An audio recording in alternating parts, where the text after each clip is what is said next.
आपको इसलिए बुलाया जाता है कि ताकि आप इसको इतना सीरियसली नहीं लेते, क्योंकि आप इस मार्ग से परिचित नहीं हो। आपको यहाँ बुलाया इसलिए जाता है क्योंकि आपको वहाँ अपने घर से जब चलते हो तो एक हफ्ता पहले आप परमात्मा के दरबार में पहुँचने के लिए चिंतित हो जाते हो।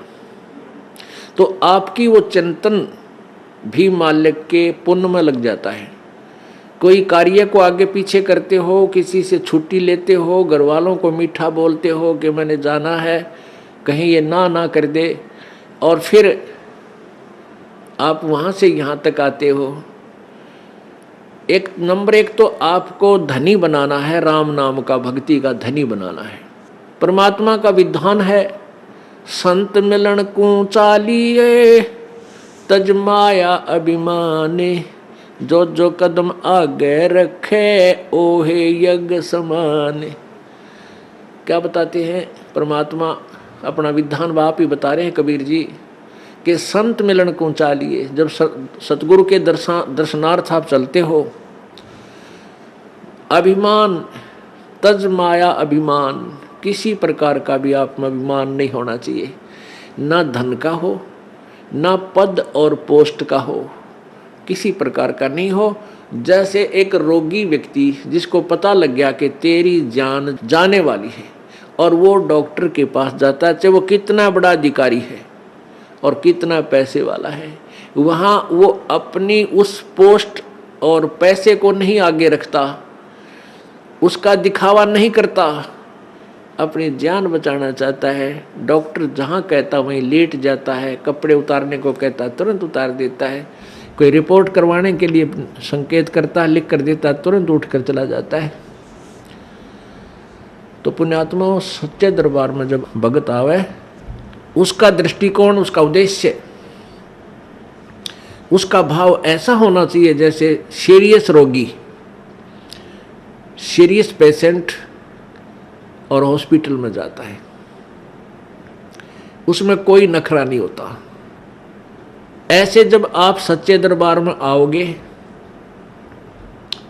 आपको कितना पुण्य मिलेगा कि जहां से आप चले हो यहां तक आने के जितने भी आपके कदम, यानी जितने कदम बनते हैं, इतने यज्ञ के तुल्य आपको पुण्य मिलेगा उसको जो या निष्कपट भाव से आता है और निर्भिमान होकर आता है, जैसे रोगी जाता है हॉस्पिटल में। तो यहाँ आपको बुलाने का उद्देश्य ये है, नंबर एक तो आप धनी हो जाओगे, पुण्य बढ़ेंगे आपके, और जो पैसा आपका खर्च होता है यहाँ किराए पे आने जाने में, ये भी आपके पुण्य में लिखा जाएगा, आपके धर्म में लिखा जाता है, ये पुण्य हो रहा आपका।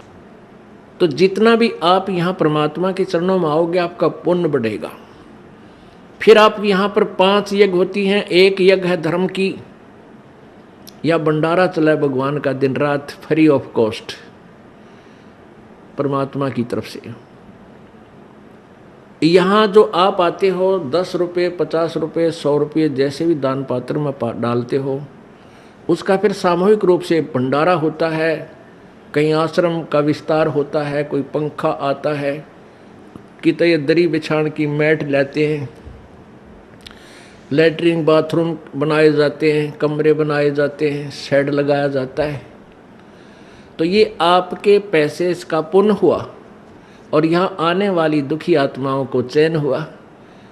अब कितने कैसे संसार से निकल कर आते हो आप, ट्रेन में आते हो, जेब कतरे साथ बैठे रे, मन माने किरा के कर जा।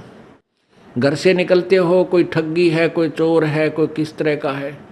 व्यापार में भी इस तरह के ना जाने कितने निकम्मे आदमी, या व्यवसाय में अपने कार्य में कितने निकम्मे टाइप के आदमी आपके साथ खसने को तैयार रहते हैं। और ऊपर से फिर आपके ऊपर ये इतनी आपदाएं, कोई रोगी है, किसी को कोई भूत सता रहा है, किसी का पितर रुष्ट है, किसी का देवता रुष रहा है, और ना जाने कितने रोग कोड आपके लगे हुए। और वो प्राणी यहाँ आता है, उसको आते ही गर्म पानी मिला है नहाने के लिए, गरम गरम चाय तैयार मिला है, अपना बैटरी सी चार्ज हो जाती है इसकी, और फिर बिछे बिछाए मैट मिले, रजाई मिले भगवान के बच्चों को, और फिर आपको यहाँ अमृत ज्ञान सुनाया जाता है रात्रि के समय, सर्दी का मौसम, ये दिसंबर और जनवरी का महीना, इसमें ओढ़ कर रजाई शाम के समय और बैठे मालिक का ज्ञान सुने, परमात्मा का प्रसाद छक के, और अपना कितनी आत्मा प्रसन्न होती है। आधा दुख तो यही बोल लेता प्राणी। तो यहाँ पर कौन आता है? यहाँ कोई खाना खाने नहीं आता, यहाँ को रात्रि को सोने के लिए नहीं आता, यहाँ तो परमात्मा के लिए वो प्यारी आत्मा आती है जो परमात्मा के अंश है।